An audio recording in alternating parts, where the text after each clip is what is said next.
வணக்கம் நண்பர்களே, உங்கள் எல்லாருக்கும் தெரியும் 5 பவுன் கதை பெரிய ஒரு ட்ரெண்டிங்காக போன விடயம். ரீச் ஆகல ஒரு தாத்தா 5 பவுனை வச்சு போட்ட கூத்து. அதனால் உலகம் பூரா தமிழர் மத்தியில் 5 பவுனுக்கு வித்தியாசமான விடயங்களை பார்த்துருப்பீங்க. வித்தியாசமான பாட்டுகளை கேட்டிருப்பீங்க. அதாவது நான் அந்த தாத்தாவை இனி குறை சொல்கிறதுக்கு வரையில், ஆனால் அவரை வச்சு சொன்னால்தான் நீங்களும் அதை அறிய விரும்புகிறீர்கள் என்றதை மாற்றுக்கிறது இல்லை.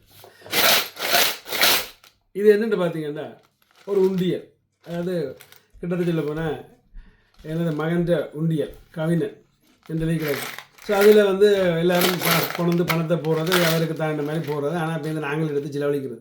ஆனால் இப்படியான பணங்கள் இதுக்கு சேரைகளே ஒரு சில பணங்கள் ஸோ விலைக்கு நாங்கள் விற்கலாம். அதாவது ஒரு 5 பவுன் உங்களுக்கு ஈபேயில், அது இப்போ இல்லை, ஒரு குறுகிய காலத்துக்கு முன்னம் ஈபேயில் AK-47, அதாவது AK-47 என்ற ஒரு நம்பரில் உங்களுக்கு துவக்கின்ற நம்பர் தான், இல்லைன்னு இல்லை, AK-47 துவக்கின்ற நம்பரில், அந்த நம்பரில் 80,000 பவுன்ஸுக்கு ஈபேயில் வில்பட்டது. ஸோ அது 80,000 பவுன்ஸுக்கு வில்பட்ட உடனே அந்த AK-47 அந்த நோட்டில் இருக்குது. அதாவது என்னுடைய இப்போ 5 பவுன்ஸ் இல்லை, நான் அந்த நோட்டில் இருக்கிற நம்பரை காட்டுறேன் பாருங்க. இதில் பார்த்தீங்கன்னா இதில் DH-02 இதில். ஆனால் அதே மாதிரி அந்த 5 பவுன்ஸில் இதில் DH இருக்கிற மாதிரி AK-47 இருந்துச்சு. அது 80,000 வில்பட்டன்னு சொன்னாங்க ஈபேல.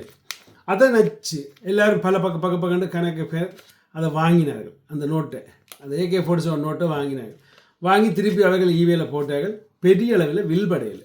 ஆனால் ஒரு சிலது உண்மையை சொல்ல போனால் 30 ரூபா, 40 ரூபா, 50 ரூபாய்க்கும் 5 பவுன்ஸ் வில்பட்டிருக்கு. அது உண்மை. அதாவது 80,000க்கு வாங்கினவர் அதுக்கு அந்த காசை பே பண்ணலைன்னா கடைசியாக ஒரு கதை ஒன்று வந்தது. ஸோ அதெல்லாம் கேள்விப்பட்டிருப்பீங்க. அதே மாதிரி இப்போ பார்த்தீங்களா இருந்தால் இப்போ இன்றைக்கும் ஈபேல இருக்குது ஒரு 5 பவுன் AK-40. இது 40 இல்லை, 47 இல்லை, இது 40. ஸோ AK-40 20,000 பவுன்ஸுக்கு மேலே போட்டிருக்கு. So 20,000 பவுன்ஸுக்கு 5 bounce. ஸோ 5 பவுன்ஸை குப்பையில் எறிய முடியுமா?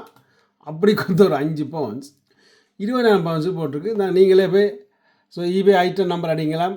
இதான் அந்த ஈபே ஐட்டம் நம்பர் அடித்து பார்த்தீங்கன்னா இது இப்படி போட்டிருக்கு. அதுக்காக இந்த ஈபேயில் போட்டது வில்படுமெண்ட் எனக்கு தெரியாது. ஆனால் வில்பட் இருக்குது 5 பவுன்ஸ் 30 யூரோக்கு வில்பட் இருக்குது ஒரு 5 பவுன்ஸ். அதாவது 5 பவுன்ஸ் 7 பவுன்ஸுக்கு வில்பட் இருக்குது. அதாவது 2 ரூபா 3 ரூபா கூட.